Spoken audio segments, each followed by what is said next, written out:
Hi, this is Kirk, the bariatric carnivore. Hey, why don't carnivores get scurvy?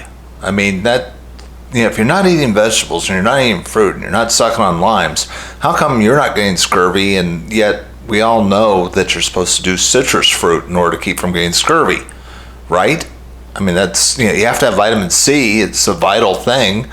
And frankly, that's an interesting question. The reason why we know about scurvy and we know that vitamin C plays a role in it is because our British sailors were eating a diet of pretty much carbohydrates. It was a thing called hardtack, which is basically a really tough piece of bread. And that was the bulk of the average sailor's diet. And when they were at sea, they weren't getting fresh meat. And because of that, they were coming down with scurvy. And scurvy is a pretty horrible disease. I mean, your teeth fall out, your bones break, your skin starts to kind of slough off. It's pretty ghastly. I mean, if you have scurvy, you'll know you have scurvy. But yet, there's all these carnivores running around. I mean, I was at a convention with a bunch of them, and nobody had scurvy. Why? Why are we not getting it? Because, they found that the solution to these sailors from getting scurvy was to put a little lime juice in their rum and voila, they got over their scurvy. They didn't get it anymore. Yet, we don't get it as carnivores. Why are we not getting it with what we should be, no vitamin C? Because when you look at the USDA charts and they have the list of vitamins, they always put 0 for red meat, and we're supposedly not getting any vitamin C. What the heck's going on?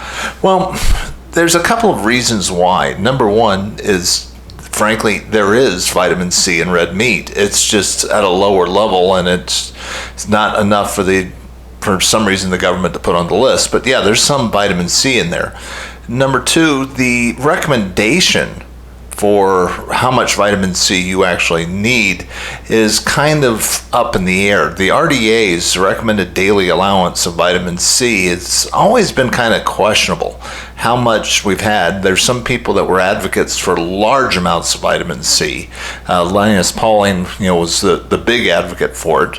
But frankly, we're not quite sure how much we need. See, depending on where you're coming from as far as how you think humans originated and was there some form of evolution, it looks like the last link in the ancestral chain that actually used vitamin C and produced it themselves are amphibians.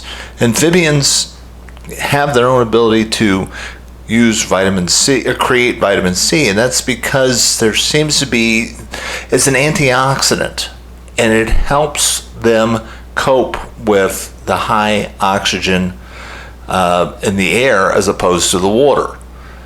So it looks like everything after amphibians, reptiles, etc., actually did not need the antioxidant powers of vitamin C, and as a result we've lost the ability to synthesize it ourselves, and we don't need as much as earlier critters did, particularly the amphibians. So that's one reason why. Number two, we do get it from meat, so that's there. Not every civilization on the planet has access to fresh fruits and vegetables. You can take a look at the Inuits, which are native of, and people way north of the Arctic Circle that live, and they eat a meat-based diet, and frankly, they don't get access to fresh fruits and vegetables because they just don't exist in that part of the world. So, and there's no reported cases of scurvy amongst those different groups of people. So, frankly, it doesn't seem to be that big a deal, that it's quite possible to live your life just eating meat and never getting scurvy.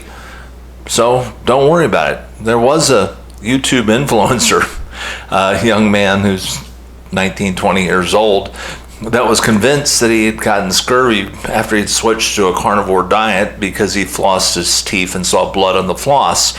And somehow, that a little bit of blood on your dental floss is not scurvy. That's gingivitis. That's not scurvy.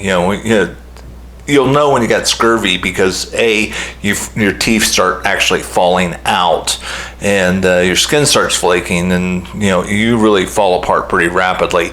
And trust me, they would diagnose you because you'd be in the hospital in the United States if you had actual scurvy. It just doesn't exist in the modern world because, and one more reason why. Remember I told you the sailors were eating hardtack? Well, a carbohydrate-rich diet has a tendency to make you absorb a lot more water, and that throws your electrolytes off balance. And that really may have been the need for more vitamin C. See, if you're eating a carnivore diet, your electrolyte levels are, you're just not absorbing the water and keeping it into your system like you do if you're eating carbohydrates. One of the reasons why my blood pressure is normalized is I got rid of all the carbs, and as a result, my body isn't holding on the fluids, and when you have less fluid in your system, your blood pressure naturally comes down because of that pressure and volume thing. So that's not bad. That's the way you're designed to live. And one more indication that you don't need the vitamin C. Frankly, you're just healthier without the carbs. This is Kirk, the Bariatric Carnivore. Please like, subscribe, join this channel. I try to put out a new message every single workday, and we'll talk to you soon.